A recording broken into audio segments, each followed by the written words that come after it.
Hello, everyone. So there's something they talk when they talk about documentation. Documentation is very important. Otherwise, a lot of things that happen, even during your own life, things that happen to you, actually forget.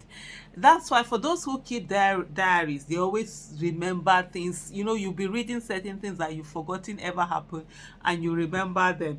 And so, why am I saying this? I'm talking about who remembers Sam Omaseye in August 2022, August 1st 2022. He did an article where he said obituary.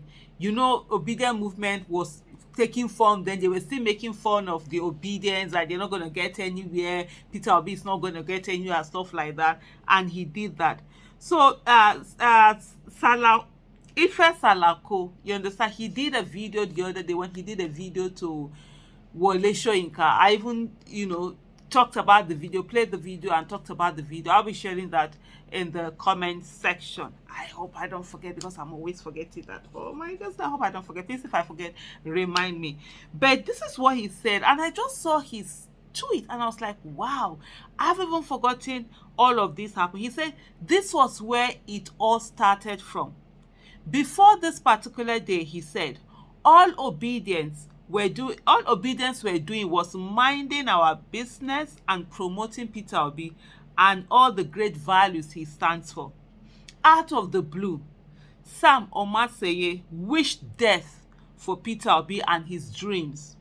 The level of bile and hatred in the heart of these people is scary. All obedient do is stay on our lane and debunk all these lies and propaganda these APC miscreants have been dishing out, Ife Salako said. He continued by saying, these people literally threatened and eventually attacked people who wanted to exercise their civic responsibility of voting.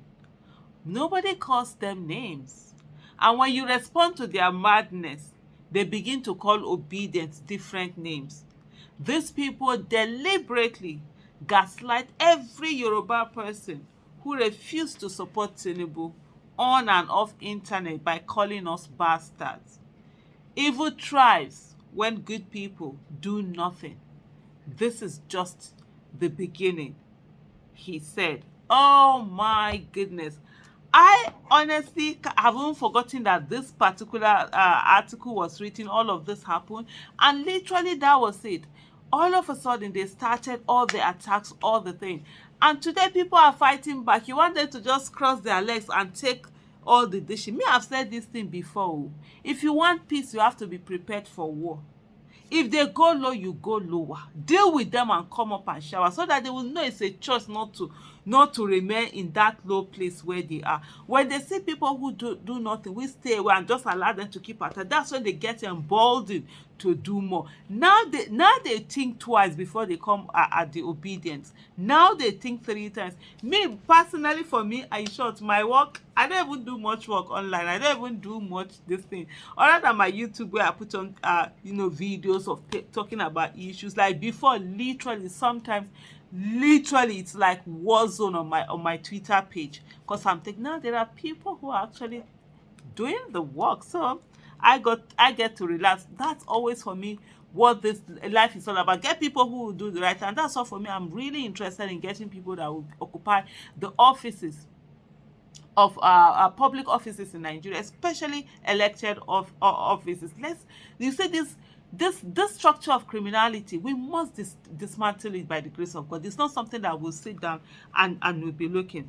And some of the comments that came under Ife Salako's tweet or post, as it's now called on X, it says, to be honest, there's this one non-conformist who said, to be honest, this was the editorial that radicalized me. That was the day I knew Tinubu was going to play dirty as he usually does, and since then I've not looked back. This person said. Another one said they thought that it's a joke this time around. Anyone who holds a political position in Nigeria henceforth will be held accountable to do the work he or she promised Nigerians. And they were so Somebody say they thought it would be business as usual. They did GEJ, but to their greatest surprise, the pushback was beyond their wildest imagination. This game used to be played according to their terms, but we learned from them and not doing it better. Obedience are their worst nightmare. And then someone said all obedience was just asking them, were just suffer, never tire you. You know, on and on and on. And there's also another guy called Chidi on X. He has had his accounts, many times suspended. He opens new ones. And for people who were like bigotry, came on with bigotry also, he has been going after them, giving them exactly in their own medicine. Because sometimes some people have to run mad for everybody to know that, look, it's a choice to stay. Now I always say it, everybody get bed for psychiatric hospital. Now who are occupying on they go? No, all of us we mad, we gather mad, nobody well. Nobody normal, nobody well. So let's be respecting ourselves. Let's be doing things. Let's be according each other respect and doing things the way they should be done. Not this arrogance where some people think that they have monopoly of madness, they have monopoly of all sorts of things. Nobody has monopoly of madness. Neither does anyone have monopoly of whether violence, whether bigotry, whatever it is.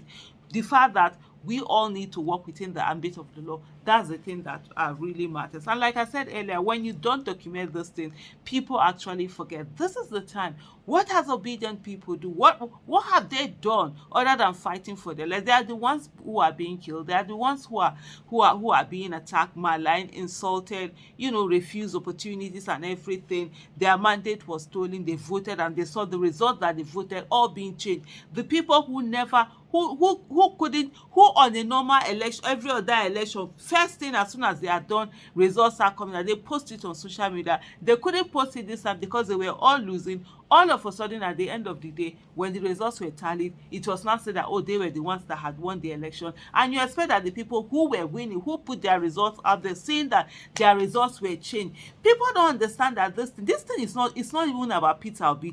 This thing is personal because people voted. People went to their polling unit, they voted, they counted, they waited, they saw the count being done. And at the end of the day, the result that came out at the end of the day was different from the result that they had actually counted. And you think that it's a joke because it's a joke to you. You think it's a joke to them. No, it isn't. It isn't even about Peter. But this now becomes personal to them, and you expect them not to be angry. You expect them not to speak out. You want them to use that nonsense respect that you people always say, oh, people should be respected and whatever. What respect? What have we respected ourselves?